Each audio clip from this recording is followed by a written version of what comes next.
स्वागत है आपका परत दर परत व्यू चैनल में। नमस्कार, मैं हूं आपके साथ इंद्र मोहन शर्मा। विश्लेषण में आज का मुद्दा है मतदान ख़त्म, अब चुनाव परिणाम का इंतज़ार। लोकसभा चुनाव 2024 के लिए मतदान के 7 चरण आज पूरे हो चुके हैं और अब चुनाव परिणाम का इंतज़ार है सबको। चुनाव परिणाम 4 जून को आना है, लेकिन अब एग्ज़िट पोल का सिलसिला चल रहा है और कई तरह के कयास लगाए जा रहे हैं। विभिन्न सर्वे हो रहे हैं कि कौन कहां से जीतेगा, कितनी सीटें कौन सी पार्टी लेंगी। हालांकि अभी तक जो सर्वे हुए हैं उनमें एनडीए और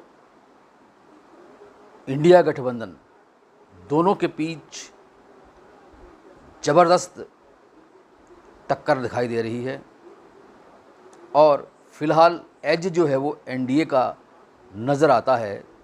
लेकिन जिस तरह से विपक्षी दलों के गठबंधन INDIA ने जिस शिद्दत के साथ चुनाव लड़ा है, उससे उनकी सीटों में कुछ इजाफा भी हुआ है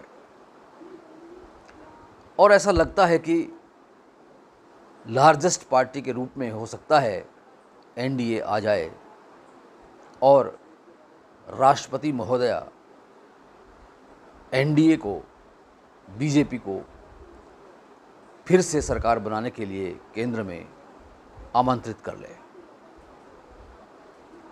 ये फिलहाल अनुमान है, एग्जैक्ट जो चुनाव परिणाम है वो बताएगा।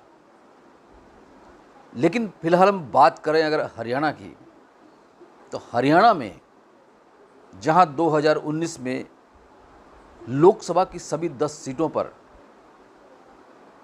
कमल के फूल खिले थे, यानी कि बीजेपी ने क्लीन स्वीप किया था, लेकिन इस बार ऐसा नज़र नहीं आता है।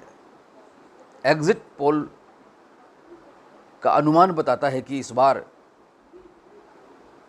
हरियाणा में बीजेपी को कम से कम 4 या 5 सीटों का नुकसान हो सकता है, घाटा हो सकता है। जो अनुमान लगाया जा रहा है वो 6 और 4 का रेशो बताया जा रहा है या 5-5 का रेशो बताया जा रहा है और कहीं कहीं 7 और 3 का रेशो बताया जा रहा है। अगर 7 बीजेपी की आती हैं तो 3 कांग्रेस की आएंगी, अगर 6 बीजेपी की आती हैं तो 4 कांग्रेस की आएंगी, अगर 6 कांग्रेस की आती हैं तो 4 बीजेपी की आएंगी। ऐसा अनुमान लगाया जा रहा है। या फिर 5 बीजेपी की आएंगी तो 5 कांग्रेस की आएंगी।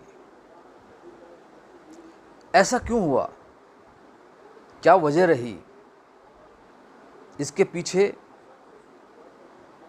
बीजेपी में जो भीतरघात हुई है वो एक सबसे बड़ी वजह है। और ये बीजेपी में भीतरघात क्यों हुई, इसकी वजह यही है कि बीजेपी ने इस बार उधारी कैंडिडेट्स चुनाव मैदान में उतारे हैं। हालांकि 2014 में, 2019 में भी बीजेपी ने कुछ उधारी कैंडिडेट्स उतारे थे जो कांग्रेस से लिए गए थे, लेकिन इस बार तो हद हो गई। 6 कैंडिडेट्स कुल मिलाकर के जो है वो कांग्रेस से आयात किए हुए थे जो बीजेपी ने चुनाव मैदान में उतारे।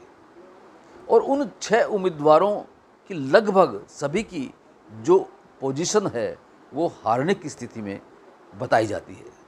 हालांकि हो सकता है उनमें से कोई 1-2 सीटें जीत भी जाए, लेकिन सबसे बड़ा नुकसान बीजेपी को इसी बात का हो रहा है कि वो इस बार भीतरघात से कमज़ोर हुई है।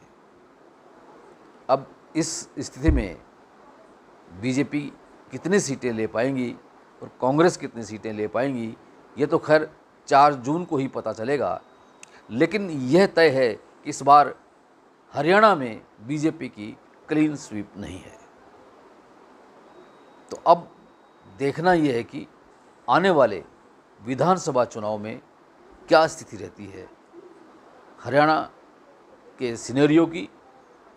यहाँ सरकार फिर से बीजेपी या बीजेपी गठबंधन की या कांग्रेस की या कांग्रेस गठबंधन की बनेगी, ये तो खैर आने वाला विधानसभा चुनाव परिणाम ही बताएगा।